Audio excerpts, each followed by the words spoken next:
अगले विधानसभा चुनाव की तरफ जो कि गुजरात में है। इस पर बातचीत करेंगे और साथ ही साथ याद रखिएगा बैंकिंग स्टॉक्स पर बातचीत करने के लिए हम रोज एक आशीष में जो है सेक्टर स्कैन कर रहे हैं, चाहे वो मेटल हो, चाहे वो एफएमसीजी हो, चाहे ऑटो हो। इस क्रम में आज हम जानेंगे बैंकिंग सेक्टर पर फोकस करेंगे थोड़ा सा, और बात करने के लिए हमारे साथ काजल गांधी होंगी आईसीआईसीआई डायरेक्ट की, उनसे करेंगे बातचीत और साथ ही साथ 3 बजे डीलिंग रूम चेक लेंगे आज हम यतिन के साथ। आशीष, क्या करें क्या ना करें ये है आज का बैंकिंग स्पेशल। ठीक है, एक्शन पैक्ड रहने वाला है लाइनअप। अच्छा, इस बीच हम जो फ्लैटलाइन के आसपास कामकाज कर रहे हैं, ध्यान रखिएगा बुरे नहीं है। एशिया के कुछ मार्केट जो बंद हुए हैं या बंद होने की कगार पे हैं, वो खासे वीक रहे। हैंगसेंग, निक्केई, ताइवान, वियतनाम, ये सारे मार्केट्स 1 से 2% की कमजोरी के साथ कामकाज कर रहे हैं। अब से कुछ देर पहले यूएस फ्यूचर्स भी एकदम फ्लैट थे, एकदम फ्लैट। अब तो फिर भी यूएस के फ्यूचर्स हल्की कमजोरी 1/4% के दबाव की तरफ बढ़ रहे हैं, और शायद हम भी इसीलिए बैंक निफ्टी भी 1/4, कुछ देर पहले बैंक निफ्टी भी फ्लैट था, वो भी 1/4% की तरफ बढ़ता हुआ। तो लार्जली एक ग्लोबल यूएस भी सिमिलर मूव्स दिखा रहा है कि एंटिसिपेशन में कि आज शाम को क्या होने वाला है, फ्यूचर्स वही मूव दिखा रहे हैं जिस तरह का मूड इस समय हमारे मार्केट्स एग्जिबिट करते हुए। Auto, private banking space, IT, ये कुछ पॉकेट्स है जो हल्की कमजोरी के साथ ट्रेड कर रही है।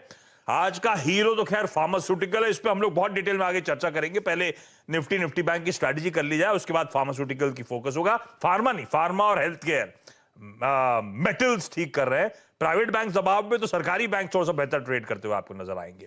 लेकिन ये सब मैपिंग बाद में, पहले अब क्विकली व्यू से समझ लिया जाए अप फ्रंट निफ्टी की स्ट्रैटेजी। अच्छा, बढ़िया ट्रेड्स राइड करे। आज सुबह जब कमजोर खुले, उसमें जब खुलते ही लगा कि कल के लोस डिफेंड कर रहे हैं हम, तो सीधे 16,700 का कॉल पकड़ा था और वो तेजी के साथ ही बुक कर लिया था। तो हमने इनिशियल जो मूवमेंट आया था उसको भी बढ़िया इनकैश करा।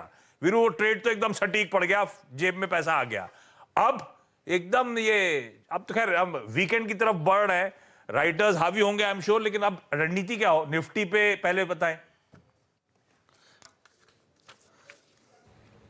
देखिए आशीष, बिल्कुल सही कहा आपने। देखिए सुबह हमारी जब 7 बजे मॉर्निंग कॉल में बात हुई थी, हमने क्या बात की थी आशीष के हमारा 200 डेमा और 20 डेमा प्लेस्ड है 700 की रेंज में, 16,700 की रेंज में, 735 की रेंज में आपका अगर आप देखें 20 डे एक्सपोनेंशियल एवरेज है, और वहीं पे कॉल राइटर्स हावी हैं। वो क्लस्टर नहीं कटेगा, मुश्किल है। अगर ये गुरुवार होता, बुधवार होता तो कटने के पूरे चांसेस हैं, लेकिन फ्राइडे फैक्टर ऑप्शन राइटर्स को तुल देता है अगर आप देखें, और कहीं ना कहीं मूव देता है उनको अपने व्यू पे कायम रहने का। अगर आप देखें कहीं ना कहीं जो पोटेंशियल मिलता है, और नीचे अगर आप देखें वो जो मेरा जोन था 410, उसके नीचे हमें डिप मिला 440 पे। आशीष 440 क्या था, 450 क्या था एग्जैक्टली? वो था 10 डे एक्सपोनेंशियल एवरेज। डायरेक्टर साहब पहले चार्ट लेके आइए, इस कॉल से पुट्स के स्टेट से बाद में आइएगा। तो वो हमने जो 16,700 की कॉल पकड़ी थी ना आशीष, उस वक्त बेस्ट रिवॉर्ड था, बेस्ट रिवॉर्ड, और इसीलिए मैंने वो 10 डे वहां पे पकड़ी। और जब हमने काटी आशीष, उसका प्रीमियम था करीब 220 रुपए, 154 का। वो जिस रेंज में काटी वो क्या था, वो था कॉल राइटर्स का जोन। तो इसीलिए मैंने, अगर आप देखें, वो ट्रेड को वहां पे बुक करा दिया।